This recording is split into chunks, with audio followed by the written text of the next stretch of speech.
जब राम राज्य में सब सुखी थे तो अयोध्या में ही निद्रा देवी क्यों रो रही थी? उसे क्या तकलीफ थी? मित्रों, बड़ा ही रोचक प्रसंग है, इसलिए पूरी कथा जरूर सुने। मित्रों, भगवान की किसी भी कथा को अधूरी नहीं सुननी चाहिए, नहीं तो घोर पाप लगता है। यह बात आप भी जानते हैं। तो जय सीताराम मित्रों, स्वागत है कथामृत यूट्यूब चैनल पर। मित्रों, एक दिन नगर अयोध्या के बाहर किसी स्त्री का रोना सुनाई पड़ा, तो उसे सुन रामचंद्र जी आश्चर्य में पड़ गए कि यह क्या है। तब तक लक्ष्मण भी आ पहुंचे। राम ने उन्हें सब वृतांत सुनाया। लक्ष्मण ने उसी क्षण दूतों को उस स्थान पर भेजा जहां पर कीर्तन हो रहा था। लक्ष्मण के दूतों ने वहां पहुंचकर राम के दूतों से कहा कि तुम लोग यहाँ से शीघ्र जाओ, रामचंद्र जी तुम्हें कब से बुला रहे हैं। उन सब ने कहा, कीर्तन को अधूरा छोड़कर हम कैसे जाएं? तब किसी एक ने कहा, सेवक का धर्म है स्वामी की आज्ञा का तुरंत पालन करे, अवज्ञा से हम सब पाप के भागी होंगे।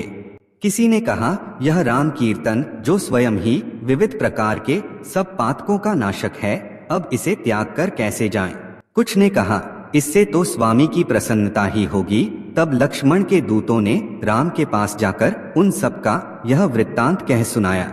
उसे सुनकर राम कुछ कुपित तो अवश्य हुए, किंतु उन्होंने कहा कि अब इसके लिए तो मैं अपने सेवकों को दंड नहीं दे सकता, तथापि यह उचित नहीं है कि मैं उन्हें शिक्षा भी ना दूं। यह कहते हुए राम को फिर वही नगर के बाहर वाला रुदन सुनाई पड़ा। उन्होंने विमान को आज्ञा दी कि तुम वहां चलो जहां नगर के बाहर वह स्त्री रुदन कर रही है। विमान वहां से उड़कर नगर के बाहर सरयू के तट पर आया।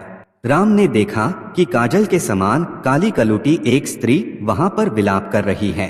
उसे देखकर राम ने पूछा कि तुम कौन हो और यहाँ किस कारण रुदन कर रही हो? इस पर उस स्त्री ने कहा कि मैं यहाँ बैठी हुई अतिकाल से रो रही हूँ। मुझे ज्ञात नहीं कि आज मेरा कौन सा पुण्य उदय हुआ है कि आज आपको मेरा रोदन सुनाई पड़ा।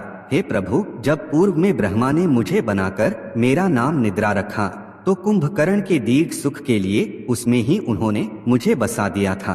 तब जिस समय मैं उसमें स्थित थी, हे राम, उसी समय आपने उसे संग्राम में मार दिया, जिससे मैं अपने उस स्थान से चलकर ब्रह्मा के पास गई। तब हे राम, उन्होंने मुझको तुम्हारे पास भेज दिया। उसी समय से मैं आपकी इस पुरी में आ गई, परंतु आपके सीमा रक्षकों के भय से इस नगरी में प्रवेश ना पा सकी, इसीलिए सरयू के तट पर बैठी विलाप करती हूँ। हे राम, अब आप कृपा कर मेरे रहने के लिए कोई स्थान बता दें कि जहाँ मैं सुख से निवास कर सकूं। उसकी इस बात को सुनकर तथा पूर्व की सब बातों का स्मरण कर राम को कुछ क्रोध सा आया। तब वह निद्रा से बोले कि सुनो, तुम्हारे रहने के लिए मैं स्थान बतलाता हूँ। जितने भी पापी मनुष्य हैं, जब मेरा कीर्तन सुनने को जाया करें अथवा जब वे पुराण कथा का श्रवण करने बैठें अथवा पाठ पूजन जप और ध्यान आदि शुभ कर्म परायण हो, तब तुम उनमें अपना स्थान बना लो।